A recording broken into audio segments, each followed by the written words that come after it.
Alléluia, shalom, shalom mon peuple, bienvenue pour une nouvelle vidéo que j'ai intitulée «Je cherchais l'amour et j'ai trouvé la paix».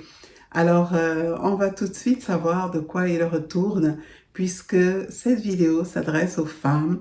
J'aimerais parler au cœur de mes sœurs. J'aimerais que nous puissions aborder le sujet de la dépendance affective dans laquelle se retrouvent de nombreuses femmes parce que elles n'ont pas encore su trouver leur identité et beaucoup d'entre elles acceptent l'inacceptable. Je cherchais l'amour et j'ai trouvé la paix. Alors, ces paroles ne sont pas les miennes, mais celles d'une sœur que j'ai accompagnée pendant quelque temps et qui me parlait de son parcours. Un parcours extrêmement difficile avec des déficits, des manques, des carences, avec un père absent qui l'a poussée à rechercher cet amour dans les bras masculins. Et le résultat a été plus que désastreux parce que elle a fini avec 4 enfants de 4 pères différents. Elle a vécu de nombreuses années avec une grande dépression et pour couronner le tout, elle a fini entièrement brisée avant de remettre sa vie au Seigneur et de lui confier ce cœur qui, elle s'en est rendue compte beaucoup plus tard, était malade et était en quête de quelque chose que les hommes n'ont jamais pu lui donner. Nous n'allons absolument pas la juger parce que de nombreuses femmes sont dans la même situation. De nombreuses femmes sont dans cette quête illusoire de l'amour et beaucoup y ont laissé bien plus que des plumes. Certaines y ont perdu leur dignité, tandis que d'autres y ont même laissé leur vie. Dieu a créé les femmes d'une façon toute particulière, avec une sensibilité spécifique. Et nous les femmes avons été créées pour aimer et être aimées. De nombreuses femmes qui ont grandi dans un foyer déséquilibré, dans un foyer toxique ou dans un foyer où la figure paternelle était absente, ont entrepris de combler ce manque par tous les moyens, en accumulant les aventures masculines. Et quelquefois, ça a été au détriment de toute logique. Parce que même lorsqu'elles s'aperçoivent que la relation n'aboutit à rien et qu'elles sont dans des relations toxiques, dans des relations abusives et que ces partenaires multiples s'en vont et les laissent face à leurs désillusions, elles continuent dans le même cycle. Elles continuent dans la même attente. Pourquoi? Parce qu'il y a un vide à l'intérieur qu'elles souhaitent absolument combler. Mais la réalité, mes sœurs, est la suivante. Lorsque nous sommes malades, parce que nous avons eu un parcours traumatisant, parce que nous avons vécu de multiples choses dans notre enfance, il y a comme un marquage spirituel. Il y a comme une marque invisible sur toi que tu ne vois pas et qui t'amène à répéter un cycle ou un schéma. Et bien souvent, lorsque je discute avec ces sœurs, je me rends compte que la maman a eu le même parcours. Un père absent, les mêmes manques, les mêmes rejets, la même quête émotionnelle. Et il y a, dans 99% des cas, le même schéma, le même cycle familial qui se répète. Mais les femmes sont comme voilées. Elles sont comme empêchées de comprendre qu'elles sont entrées dans un cycle, dans le même schéma familial que leur maman, que leur grand-mère, que leur tante ou que leur sœur. C'est bien trop tard qu'elles s'aperçoivent qu'elles sont elles aussi entrées dans ce schéma destructif qui est à la base de toutes les souffrances des femmes de la famille. Il y a beaucoup de circonstances qui poussent les femmes à rester dans une relation abusive. Mais la toute première cause se nomme la peur. Les femmes ont peur. Peur de la solitude, peur de ne pas y arriver seule, peur du qu'en dira-t-on, peur de l'échec. Voilà pourquoi elles acceptent l'inacceptable. Mais vous devez comprendre, mesdames, qu'aucune relation pansement n'est destiné à durer.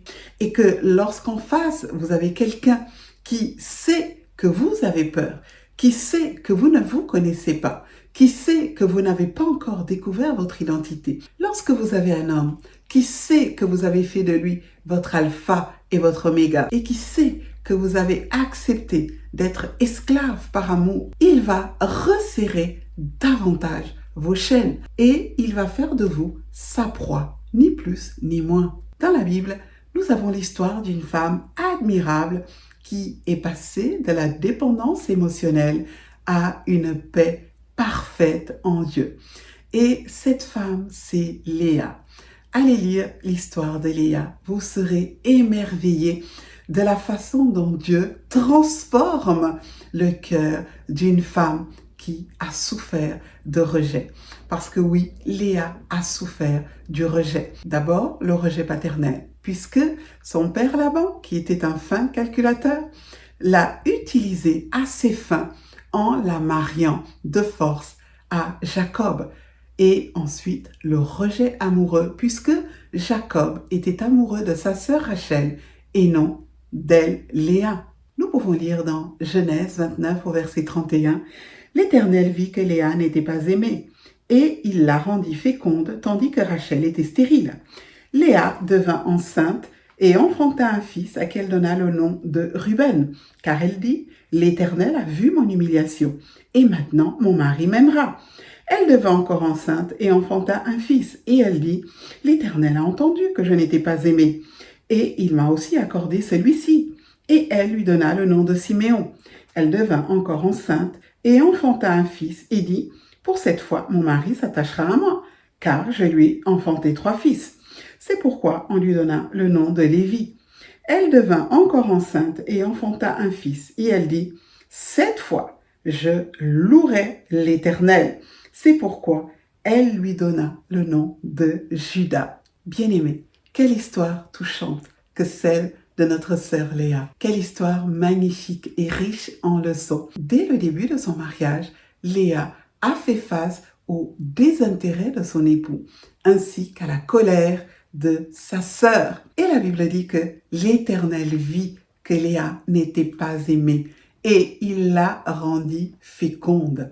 Léa va donner naissance à plusieurs fils et à chaque fois, la Bible nous dit qu'elle va leur donner un nom prophétique afin que son mari s'attache à elle. Ses enfants étaient devenus une extension de ses prières afin que son mari l'aime. Mais plus Léa enfantait et plus elle se rendait compte que son mari ne s'intéressait guère à elle. Léa a passé toute sa vie à rechercher l'amour et l'attention de son époux Jacob, jusqu'au jour où quelque chose a changé à l'intérieur d'elle, jusqu'au jour où elle a cessé de regarder à Jacob pour regarder à l'Éternel. Et c'est lorsque Léa a commencé à regarder à Dieu, lorsqu'elle a commencé à laisser le Seigneur la guérir, que quelque chose s'est opéré à l'intérieur d'elle. Lorsque la guérison a pris place, Léa a commencé à louer l'Éternel. Elle a commencé à ne plus enfanter pour Jacob, mais à bâtir les tribus d'Israël. Léa a transformé son problème en louange et cette femme a pu retrouver la paix dans son cœur. Et c'est exactement ce qui s'est passé avec la sœur dont je vous ai parlé au début de la vidéo. Lorsque l'on cherche l'amour véritable, on ne rencontre pas la haine, on ne rencontre pas la souffrance, on ne rencontre pas le brisement, on ne rencontre pas le déni, l'indifférence. Non, lorsque l'on cherche l'amour véritable, on rencontre la paix. On trouve la paix pour son âme. On finit par trouver le repos. On finit par trouver la joie.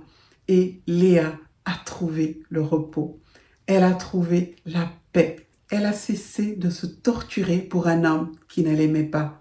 Elle a cessé de rechercher l'attention d'un homme qui en aimait une autre. Elle a cessé de chercher l'approbation et le regard de Jacob. Le Seigneur a éclairé les yeux de son cœur afin qu'elle voie à quel point elle est précieuse, afin qu'elle cherche cette joie, ce bonheur, cette paix à l'intérieur d'elle-même.